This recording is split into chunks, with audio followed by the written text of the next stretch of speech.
Jadi begini, dia bilang, Prof, saya mau mendukung Anies. Oh silakan, hak Anda mendukung. Kalau ada yang menghalangi, tanyakan ke dia. Kalau ada yang menghalangi Anda mendukung Anies, lapor ke saya. Gitu. Bahkan saya tugaskan Anda, carikan Anies dapat tiket. Biar demokrasi ini hidup. Itu kata saya kepada Anda nih. Tapi saya tidak mendukung Anies.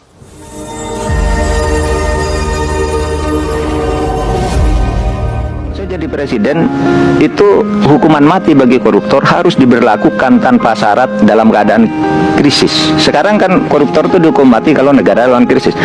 Coret krisisnya itu. Pokoknya koruptor dihukum mati aja. Halo teman-teman, selamat datang kembali di channel Jamur Official.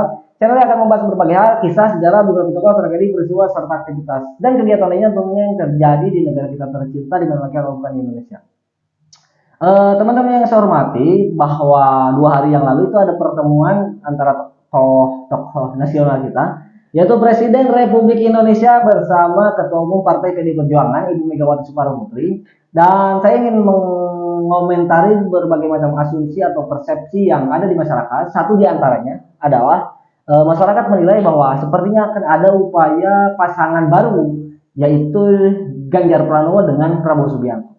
Dan sebelum saya mengomentari hal tersebut, ada beberapa catatan dari hasil survei di 2022 kemarin, di mana 3 sosok ataupun 3 tokoh yang selalu berada di urutan posisi pertama, kedua, ketiga itu adalah Ganjar Pranowo, kemudian Anies Baswedan, ataupun juga ketiga Pak Prabowo Subianto. Dan 3 tokoh ini mereka tidak pernah mampu mengalahkan Ganjar Pranowo di urutan pertama.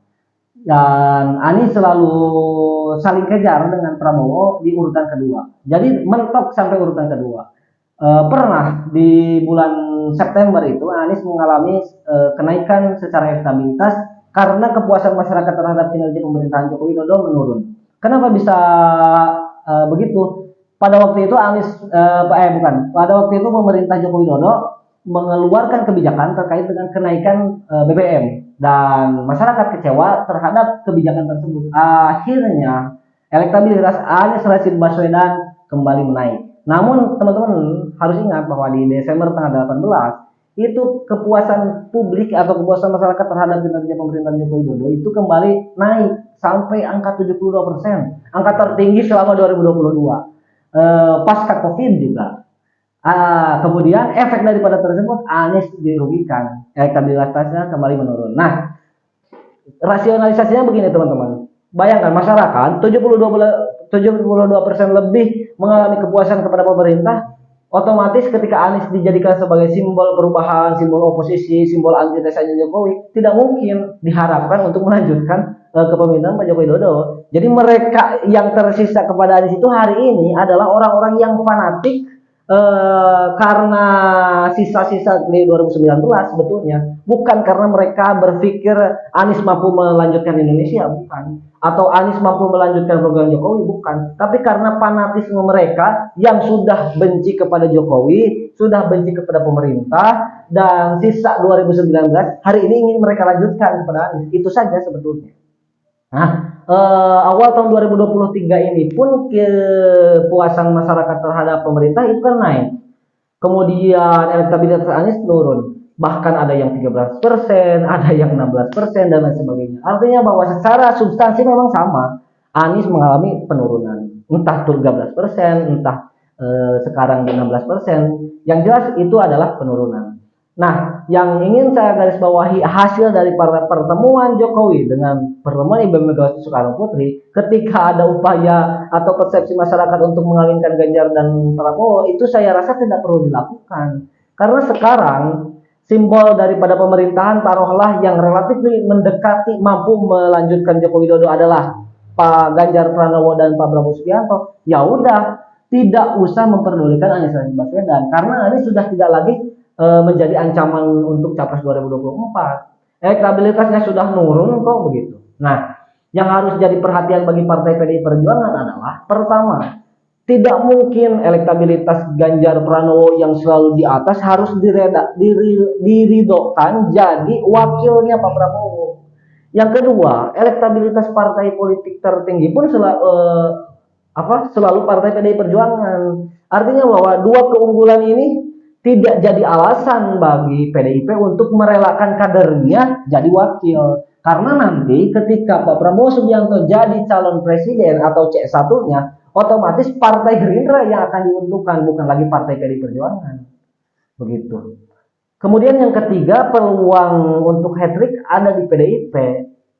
Golkar tidak ada peluang hat-trick, Gerindra tidak ada peluang hat-trick, kemudian Demokrat tidak ada peluang hat-trick. Satu-satunya partai hari ini yang ada peluang hat-trick di 2024 tinggal PDI Perjuangan. Dan satu-satunya partai yang berpeluang hat-trick untuk menjadi oposisi ya ada di kubu sana.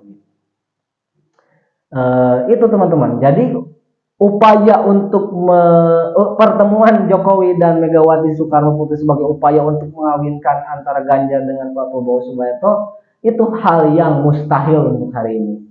Karena tadi Anies Baswedan sudah tidak lagi menjadi simbol yang yang dianggap mampu mengalahkan atau dianggap mampu menyaingi Ganjar ataupun menyaingi Pak Prabowo Subianto. Jadi mereka tinggal tarung aja. Adapun nanti 2 putaran, saya yakin kalau lihat secara elektabilitas hari ini, maka putaran kedua adalah Prabowo dan juga Ganjar Pranowo. Gitu. Karena elektabilitas Anies Baswedan relatif menurun. Gitu teman-teman. Kemudian juga saya harap sih begini teman-teman. Pak Ganjar Pranowo, kemudian juga Partai PDI Perjuangan bergabung dengan koalisinya KIB. Nah, itu akan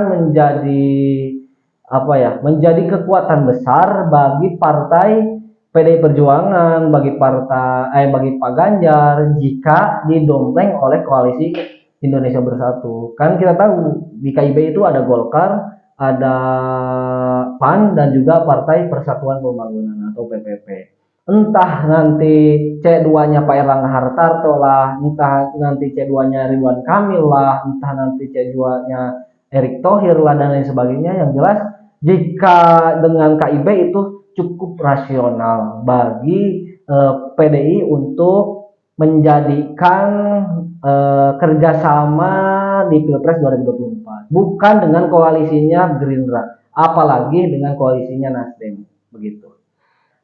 Kemudian juga saya kira sih lebih rasionalnya dengan Pak Erlangga Hartarto ataupun juga Pak Ridwan Kamil, karena pertama Partai Golkar yang sudah 7 kali memenangkan pemilu begitu. Jadi Golkar lebih pengalaman dalam hal ini sebetulnya.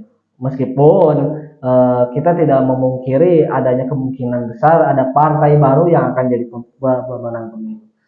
Dan mungkin itu teman-teman yang bisa sampaikan hari ini. Saya kira jika melihat tren daripada hasil survei, tidak usah Partai PDI Perjuangan itu merelakan Ganjar Pranowo menjadi wakilnya Pak Prabowo Subianto.